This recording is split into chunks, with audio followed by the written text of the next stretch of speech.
all over the place. Yeah.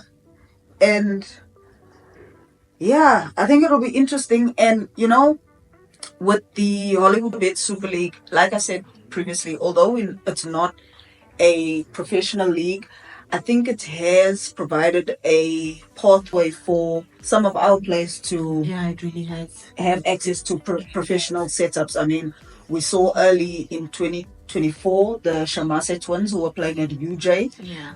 They're now in Lithuania. Yeah. They're playing there. Morifi Chweni. Yes, she's playing in Turkey. Then you mentioned Sma as well as Nokolo. Sma's in Denmark, and then Nokolo. Is it Saudi? Saudi Arabia, yes, actually. First South African to enter the Saudi... The oil bunny. the Saudi league. And then we touched on Amo as well. I think a very interesting one that I didn't see. Former player, former teammate, former teammate of ours, Marion Twing. Oh, really? Yeah, she's playing in South West Wales. I think it's Australia. Oh, that's very interesting. If I'm not mistaken. Because she wasn't in the HollywoodBets last season. No, she actually, when she left JBW, she went to play at Springs, yes, for sure. I remember that. And I think, having her as a teammate, she's a great player. Loves to remain youthful. True. And I think that's what inspired her move to Springs. And then, I think it's very interesting for her to be on that side of the world. And I'd love to, I haven't spoken to her in a while, but I'd love to, hear the background story of how she ended up there. Yeah. But I think, I think it's very interesting to see. We saw Hilda as well go back to Mexico. Seems like most of our players are going to end up there. It's interesting because it's very competitive. Because I've seen they play in the Champions League. I was surprised they didn't go to Mexico. Who? London. Oh yeah, she went back to Glasgow.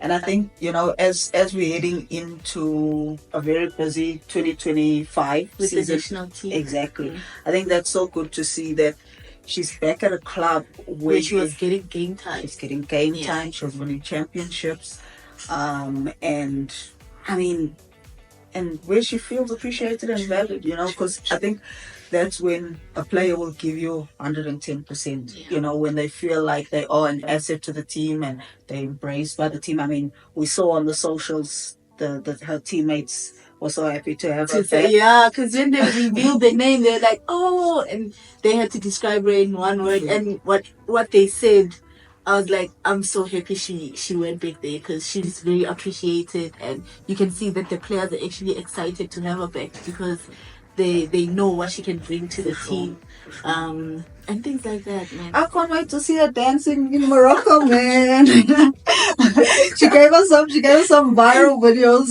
2023 campaign. So I think this July when they go Banyana Banyana go over to Morocco to defend the WAFCON title. I hope it is a successful one for them. And okay, I don't being said, controversial I don't know if you're thinking what I'm thinking. Okay, go ahead. So you want to go ahead. Let's see. Well, it's basically just a question to you. Do you think with the COSAVA team that was announced, are we preparing well for CAF and to defend our championship? COSAVA or the friendly, the Lesotho game. I mean, I think Coach Des did touch on the makeup of the team and why she has called in such a young team. But it's young and experienced, in my opinion. I think that a large group of the players do have that international experience. Of course, not at the senior level, but at the junior level. But I don't like if you're making it difficult. I don't want to be controversial. I don't want to be controversial, but we need to talk about these things, and we did specify that this is our opinion. We don't know what's going on the other side. We just talking about this. So what I wanted to ask is, how many of the players that were called up are actually potential players for the Banyana Banyana camp that's going to be coming soon. I think next month in March there's going to be a camp. I think to Like, make who up, can be shortlisted. shortlisted? I think for sure we can add Mabato to that conversation. I mean, Okay. Mabato's not new to the senior setup. Yeah. I'd like to see Isabella in that setup as well. And again, we'd have to see how she gels if she is signing with Mamelodi Sundowns. We'll have to see, obviously, how she kicks off her first few games with them. Does she get game time? Does she gel with the team? Yeah. Has her style of play changed? Because you must remember, she's been called up on the basis of what she was doing at Tuks, right? Yeah. So it'll be interesting to see, but I'd like to see her in the national team. Nobache. I'd like to see her there as well. I do believe that if you just keep on exposing her to challenges, she's gonna just keep on rising. What? Yeah, out of this group, I think I'll cut it there. If I'm being honest, and this again, it's our opinion, it's my opinion from the players that are there. I think those three I would like to see in the national team or in this next camp that's coming up. Again, Kat, goalkeeper of UWC. Yeah. I'd like to see her back in the national setup. I'd like to see Lesejo from TS Galaxy in there. And yeah, I think from that group, I mean, I'm not going to go ahead and go and do Coach Gaz's job. I'm not on that level. And as you said, she's made her and her team have made the necessary call-ups that they believe, in their football opinion, should be there. Yeah. Again, that's just how I. And she knows the team better because she's been the coach for and quite very some successful time. One as well. And so, she's won like coach of the season and also won in the what's those awards? Is it CAF awards? Yeah, she's won like twice in a row, back to back. Yeah. So she definitely knows what she's doing. For sure. So we just have to trust her plan. Exactly.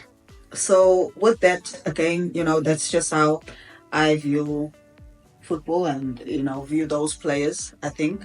Of course, there's a lot more, but again, we support the girls, we support the coach and the technical team, and we stand behind their choices. And I think ultimately, if we call in a good group of players, obviously adding to those who already have solidified themselves in the national team, and we play a stronger opponent because we have to prepare well.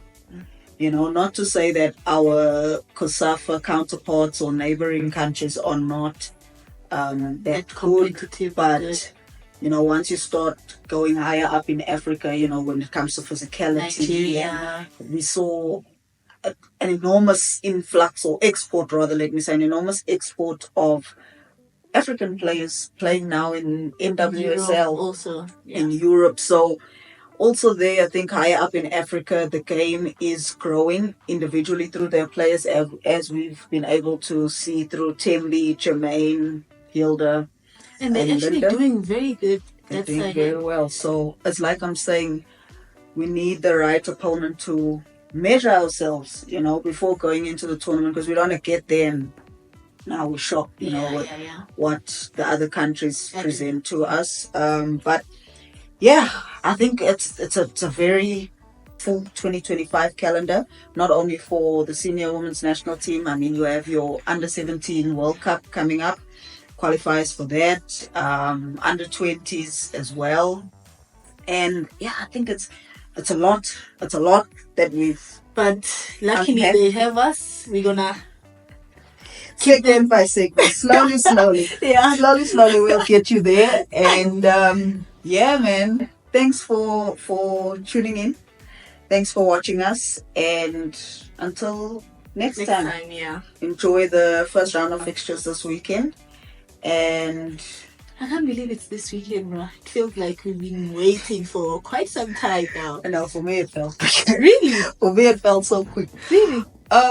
Yeah, preseason felt very short. Yeah. But also, if we do run on time, we also finish a lot earlier this year. Yeah. So listen, I'm happy for that. I know a lot of breaks are gonna come.